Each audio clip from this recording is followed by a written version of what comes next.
Alexandre Moranville-Ouellette et Stéphanie Villeneuve avec moi. Oui, je te fais un suivi d'une histoire judiciaire, Richard, qui vient d'avoir son dénouement, du moins en partie. L'histoire de Sonia Abruzzo, la femme de 48 ans là, qui a été reconnue coupable de traite de personnes, littéralement. 5 ans, elle voulait 5 ans de détention. On va finalement lui donner 8 ans de prison. Là, ça s'est officialisé aujourd'hui. Je rappelle un peu les faits. Là. C'est cette dame qui avait une fille tiktokeuse et elle et sa fille ont comme rencontré quelqu'un, une prénommée Vicky. C'est pas son vrai nom, évidemment. On camoufle son identité. Et Vicky, a fini par aller habiter chez eux. Ça prend à peine quelques semaines, quelques mois et soudainement... L'horreur commence, on lui confisque tous ses papiers d'identité, il doit dormir dans le garage, se fait laver à hausse littéralement là, dans la cour, pas le droit de prendre de douche, on la force à se prostituer, c'est jamais quelque chose qu'elle a fait dans sa vie avant, elle qui était une jeune femme vulnérable, et bref, donc on lui donne là, directement aujourd'hui 8 ans de prison. Oui, écoute, ils l'ont traité vraiment comme une esclave. Là. De l'esclavagisme moderne, c'est vraiment comme ça qu'on a qualifié Monsieur tout Lionel Carman réagit au départ de son ami François Legault. C'est tout chaud, ça tombe. Je vais vous lire là, ce qu'il a écrit. Cher François, cher ami, aujourd'hui, c'est à moi de te remercier. D'abord et avant tout, c'est un honneur d'avoir eu la chance de siéger à tes côtés, de redonner au Québec que nous aimons tant et qui m'a tant donné. Ton amour du Québec m'a toujours inspiré, a changé ma vie. Je tiens aussi à souligner ton engagement pour les jeunes, leur développement, leur santé mentale et leur avenir. Mes pensées sont aussi avec Isabelle, ton pilier, et les garçons qui ont tant contribué à ton engagement pour la nation. Je te souhaite une bonne continuation. Tu as tout mon respect et mon admiration. Je t'aime, mon ami.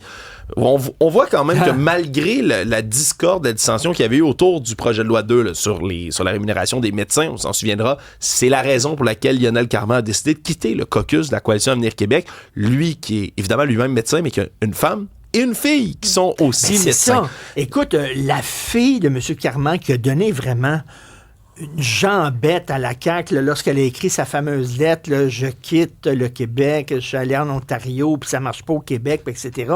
Ça a été vraiment très dur pour François Legault, d'autant plus que ça a l'air que cette petite fille-là, il la connaissait très, très bien. Oui, elle allait dîner à la maison chez eux parce que les parents de cette fille-là, M. Carman puis son épouse, travaillaient beaucoup. Donc, la petite fille, sur l'heure du dîner, allait dîner chez les Legault. Et là, soudainement, qu'elle sort cette lettre-là, puis qu'elle leur donne une sacrée jambette. Là. Oui, mais c'est vraiment... On voit que l'amitié est demeurée, puis il l'avait dit, M. Carman, il dit, ça demeure mon ami, M. Legault, mais là, par rapport à ma situation familiale, par rapport à mes propres convictions, je ne peux pas rester dans la Coalition Avenir Québec. Ça ressemble un peu à ce qui s'était fait du côté là, de Christian Dubé, qui, lui, par la suite, avait démissionné quand on était revenu sur certaines mesures de cette réforme-là. Peut-être qu'on va voir aussi sa réaction un peu plus tard. Toi, t'es allé dans des parlements jeunesse, puis tu as fait ça. Oui. Ça t'intéresserait-tu être politicien, toi? Je trouve que c'est l'appel du devoir public, c'est quelque chose qui doit être considéré, je pense, quand on s'intéresse le moindrement à la politique, à comment notre nation est gouvernée. Oui, c'est quelque chose, moi, qui pourrait m'intéresser dans la vie, absolument, parce que je trouve que, on l'a dit en début d'émission, puis je le répète, on démonise souvent bien trop les gens qui font le service public. Il y a tellement là, de gérants d'estrade là, qui sont assis chez eux, les deux pieds sur le pouf, sur leur téléphone, sur leur ordi, qui critiquent tout ce qui se fait en politique, souvent à tort, des fois avec raison, mais qui le ferait jamais, ce job-là. Puis ça prend des gens en démocratie qui se lèvent puis qui vont au bat, comme on dit, qui vont les recevoir, les tomates, comme les fleurs qu'on va leur lancer, en allant faire le service public. Mais c'est ça qui fait la démocratie. C'est des gens, des hommes et des femmes qui se lèvent debout puis qui vont avec leurs convictions. Puis je trouve qu'on est encore privilégié, entre guillemets, au Québec. Notre système est pas parfait, notre système de vote même est pas parfait non plus. Mais ça reste quand même que quand on compare, on se console en ce moment. Puis c'est quelque chose qu'il faut maintenir, le ton civil, le sens du devoir aussi. La CAQ, c'était plein de gens, là, tout comme M. Lacombe qu'on attendait il y a quelques instants, qui ne pensaient pas nécessairement faire de la politique, mais qui ont été convaincus par une idée, qui sont allés presque jusqu'au bout. Puis regarde, je trouve que c'est une noble chose que de se présenter en politique. C'est très bien dit. Alors, notre nouvelle ministre de la Culture, Stéphanie Villeneuve. Mon Dieu Seigneur.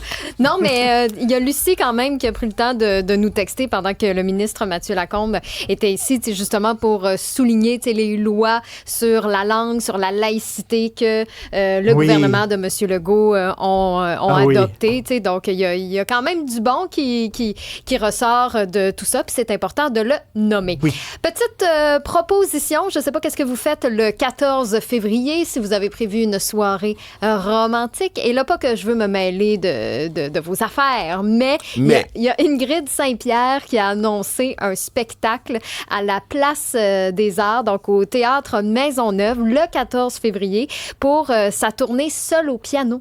Et c'est pas rien quand même, tu sais, je trouve l'image est belle d'avoir Ingrid Saint-Pierre, tu sais, qui est tout petite, avec le grand piano dans la grande salle du Théâtre Maisonneuve. Dans la grande salle? Ben, c'est grand quand même, là, le Théâtre Maisonneuve. Donc, tu sais, de jumeler justement le côté simpliste du fait que c'est juste elle et son piano qui va raconter ses chansons. Tu sais, on dirait que Ingrid Saint-Pierre nous murmure là, comme ça ses textes, sa poésie. Donc, je trouve que ça va être un beau spectacle et les billets s'envolent. Il reste ça a été annoncé ce matin et il reste quelques places. Donc, c'est pour ça que je vous en parle. Ingrid Saint-Pierre, le 14 février, au Théâtre Maisonneuve de la Place des Arts. Et il y a 2 films québécois aussi, 2 bonnes nouvelles, 2 films québécois qui ont été sélectionnés à la 76e édition du Festival de Berlin qui va se tenir du 12 au 22 février prochain. Paradise, qui est le premier long-métrage de Jérémy Comte. Jérémy Comte qui s'était fait remarquer en 2019 parce qu'il avait décroché une nomination aux Oscars pour son court-métrage Fauve. Donc, Paradise, cette fois-ci, qui est tourné au Ghana et au Québec. Ça raconte l'histoire de 2 familles, l'une dans un bidonville ghanéen et l'autre dans une petite ville québécoise, sont liées par un mystérieux bateau en feu. Donc, ils ont été sélectionnés. Et le court-métrage aussi, C'est ma sœur, de la réalisatrice Zoé Pelcha, qui va être projeté dans la catégorie Génération 14+, qui est consacrée aux jeunes publics. Zoé Pelcha, c'est sa 2e sélection à la Berlinale. Donc, 2 beaux, prestigieux pour eux. Ça brille à l'international. Là, tu me fais penser, 14 février, ça arrive vite. Là. Qu'est-ce que je vais acheter à ma blonde? Je sais pas. Il reste plus de Cherry Blossom. Ils en font plus. Qu'est-ce que je vais acheter? C'était ça votre tradition? Une boîte d'After Eight. C'est bon, ça, pour le 14 février. Ah, ça, c'est du romantisme pur et dur. Pour d'autres nouvelles, allez sur ou d'autres cadeaux, allez sur le site cube.ca.